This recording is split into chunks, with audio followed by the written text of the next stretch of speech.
March 12, 1954, 7:58 p.m., Raymond "Quick" Lewis arrived at Small's Paradise 30 minutes early like always, not because he was fast but because he was prepared, always thinking ahead, always anticipating danger, always protecting, a habit sharpened by 8 years as Bumpy Johnson's bodyguard, 8 years without failure, hesitation, or questions, because his job was simple: keep Bumpy alive at any cost.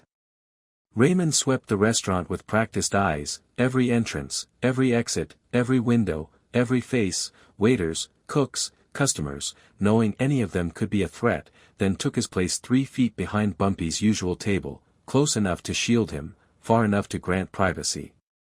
At 8:14 p.m. Bumpy arrived with Mamie, calm and composed, and Raymond slid into his silent watch as a new Italian waiter approached, instincts flaring immediately. The manager said his name was Tommy Marciano, from the Bronx, which tightened Raymond's jaw because the Bronx meant enemy territory, and though the man smiled politely and took their order, something felt wrong in a way Raymond couldn't yet explain.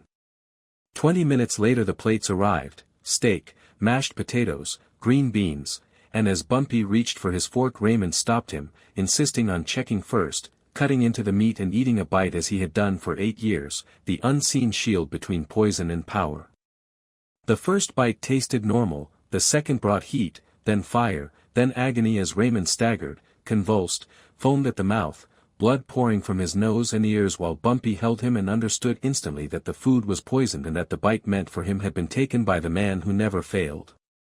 Sirens screamed through Harlem as Raymond's body shut down, paramedics fighting a losing battle, doctors naming the poison, arsenic mixed with cyanide, and time slipping away as Bumpy stood behind the glass watching his protector die.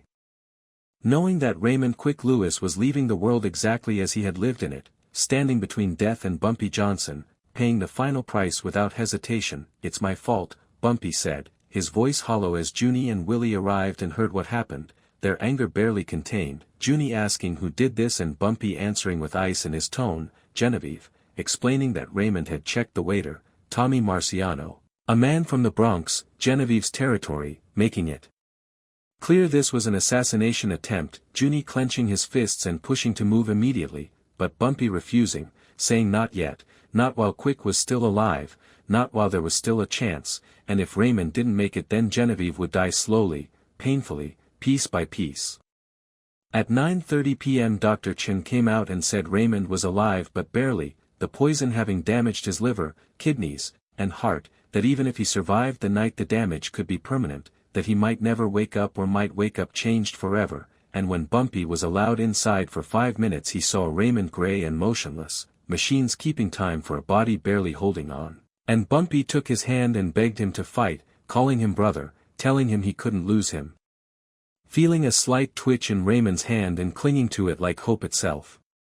At 10 p.m. Maria Lewis arrived, 8 months pregnant, hysterical, demanding to see her husband, collapsing when she did, screaming that sorry wouldn't bring him back, that money wouldn't help her son meet his father, her hand on her belly as Bumpy knelt and promised that if Raymond didn't make it he would take care of her and the children forever, knowing even as he said it that it wasn't what she wanted, that she only wanted her husband back. At 11:47 p.m. Dr. Chen returned with cautious hope. Raymond was stabilizing, vitals improving, still unconscious but fighting, and when Bumpy spoke to him again Raymond's eyes fluttered open just long enough to whisper that the food was meant for Bumpy, that he'd done his job, asking only one thing in return, that Bumpy get the bastard who did this, a promise Bumpy made without hesitation. By 2 a.m. Bumpy left the hospital, found Tommy Marciano in a Bronx boarding house, dragged him to a Harlem warehouse, and broke him down until the truth spilled out. Vito Genovese, $10,000, tasteless poison, a plan that failed only because Raymond "Quick" Lewis did what he always did and stepped in first, and Bumpy spared Tommy only to use him, forcing him to testify before deciding his fate. At 6 a.m. Bumpy returned to the hospital to hear worse news, Raymond's kidneys failing, dialysis barely helping, chances down to 20%, life forever changed even if he survived, and as Bumpy sat there crushed by guilt, Dr. Chen reminding him this was Genevieve's fault, Raymond woke again at 8 a.m. asking for Bumpy, weak but conscious, saying he needed to speak while he still could, telling Bumpy that being his bodyguard for 8 years was the best job he ever had because Bumpy treated him like family, and that if last night was the end, then he had no regrets, because he did exactly what he was put on this earth to do. When I tasted that food I knew something was wrong, but I ate it anyway, Raymond whispered, his voice thin but steady, explaining that this was what family does, that family protects each other at any cost, and when Bumpy told him he didn't have to do it, Raymond shook his head, saying yes he did, because if he hadn't then Maria would be a widow, little Raymond would grow up without a father, and the new baby would never even meet him, but if he took that poison maybe Bumpy would survive, maybe. Bumpy would take care of his family, maybe the sacrifice would mean something. Raymond started coughing, blood staining his lips as Dr. Chen rushed in telling him he needed to rest, but Raymond grabbed Bumpy's hand with surprising strength and made him promise, not revenge first, but family, to take care of Maria, the kids, to make sure they were okay, and Bumpy promised without hesitation, and when Raymond added one last request, to kill the bastard who did this, Bumpy promised that too. Raymond smiled faintly and said then he could die in peace, that he wasn't afraid because he did his job, he protected his family, and as he closed his eyes the monitors began screaming, Dr. Chen shouting they were losing him, Bumpy begging him not to give up, Maria bursting into the room, collapsing onto the bed, crying and pleading, Raymond opening his eyes one last time to tell her he loved her always, then looking at Bumpy and nodding once before slipping away. At 4 a.m., March 13, 1954, Raymond Quick Lewis, age 32, died from poison meant for Bumpy Johnson, and Maria collapsed onto his body screaming while Bumpy stood frozen, his brother, his protector, dead because of him, Mimi whispering that it wasn't his fault, that it was Genevieve's fault, and Bumpy finally answering quietly that yes, he would make him pay.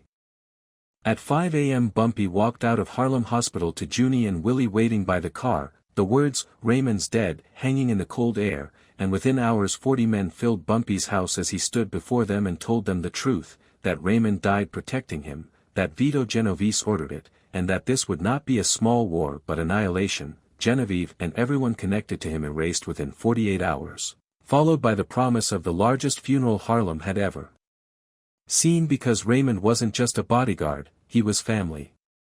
By 10 a.m. the first strikes hit, Genevieve's operations collapsing one by one across the city, money lost, men beaten, buildings burned, messages sent, and by noon Genevieve knew he was under siege, calling Frank Costello only to be told the truth, that killing a bodyguard who died protecting his boss turned Raymond into a martyr, and martyrs start wars that can't be negotiated.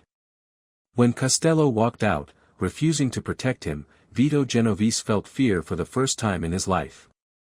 At 4 p.m. Bumpy went to Maria Lewis's home, knocking quietly as her family tried to hold her together, carrying the weight of promises made to a dying brother and a war already burning, knowing that nothing he did next would bring Raymond back, but everything he did would be done in his name. Hardened, the mother said coldly when Bumpy asked to see Maria. She doesn't want to see you. Bumpy nodded.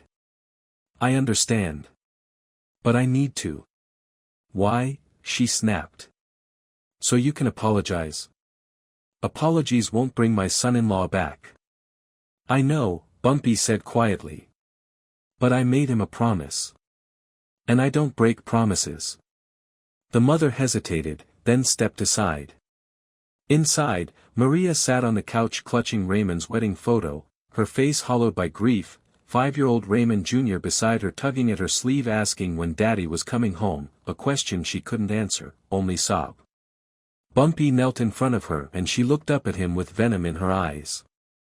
You killed him. No, Bumpy said. Genevieve killed him. Same thing, she spat. He died protecting you.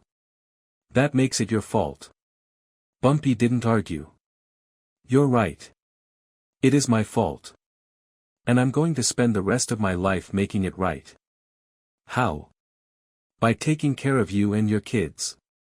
And by making sure the man who did this pays. Paying isn't enough, Maria said. I want him dead. He will be, Bumpy replied. By tomorrow night. Promise? I promise. He handed her an envelope. She stared at it. Blood money? No. Support. For you. For little Raymond. For the baby. Raymond made me promise. This doesn't make it better. I know, Bumpy said. But it's a start. She took it, then whispered, make him suffer. I will. By 6 p.m. Tommy Marciano was in Frank Costello's custody, broken and confessing, every word recorded, Costello calling Bumpy to say it was all true, that Genevieve paid him, gave him the poison, told him exactly how to do it, and that the commission would decide Genevieve's fate at a meeting the next morning, because killing him without approval meant war with all 5 families. Then they better approve it, Bumpy said. The meeting was set for 10 a.m., neutral ground, all bosses present, and when Genevieve tried to refuse, Frank gave him a choice, sit or die tonight, and Genevieve sat. March 14, 1954, 9 a.m., Raymond Quick Lewis's funeral-packed Abyssinian Baptist church with over 2,000 people, flowers spilling over the casket, Maria in the front row holding her son's hand, 8 months pregnant, as Reverend Adam Clayton Powell Jr. spoke of a protector who stood between danger and safety and gave his life so another could live, not just duty but love. The congregation weeping while Bumpy sat in the back, unable to face the front, guilt crushing him until Mamie whispered that honoring Raymond's choice mattered more than drowning in guilt. At the graveside Maria collapsed, Bumpy catching her, telling her she could do this for her children, and she looked at him through tears and said, "You better keep your promise." "I will," he said. "Today." At 10 a.m. in a Queens warehouse the commission met, Frank Costello laying out the charge, Vito Genovese violated the code by using poison, Genevieve shouting justification until Bumpy stood and told them who Raymond was, a husband, a father, a brother who died eating poison meant for him, Tommy Marciano confessing again, a recording sealing it, Carlo Gambino calling Genevieve a disgrace, Bonanno agreeing there must be consequences, and when asked what justice meant Bumpy answered simply, Genevieve's life for Raymond's. Silence followed, then nods, one by one, Genevieve turning white as the verdict came down, 24 hours to get his affairs in order, then Bumpy decides how he dies. He tried to run. He didn't make it. That night Bumpy brought Genevieve to a warehouse, tied him to a chair, listened to pleas, offers of money and territory, answered only that he wanted his brother back and since that was impossible he'd take Genevieve's life instead, reminding him Raymond had a pregnant wife and a son, asking if he thought about them when he ordered the poison. It was business, Genevieve cried. You call murdering a father business? Bumpy asked, producing a vial of arsenic and cyanide, the same dose Raymond took, forcing Genevieve to drink, watching without emotion as he convulsed, foamed, bled, and died 43 minutes later, the same length of Raymond's suffering, before walking out. It was done.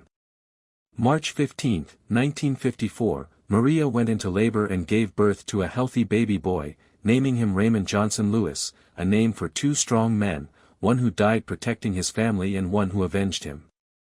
In the years that followed Bumpy kept every promise, trust funds, guidance, stories, presents, and in 1975, when Raymond Johnson Lewis graduated from Columbia and spoke of a father he never met but knew through the man who honored his sacrifice, Bumpy sat in the crowd at 70 years old, tears falling, Mamie beside him whispering, "You kept your promise." "I had to," Bumpy said. "That's what brothers do."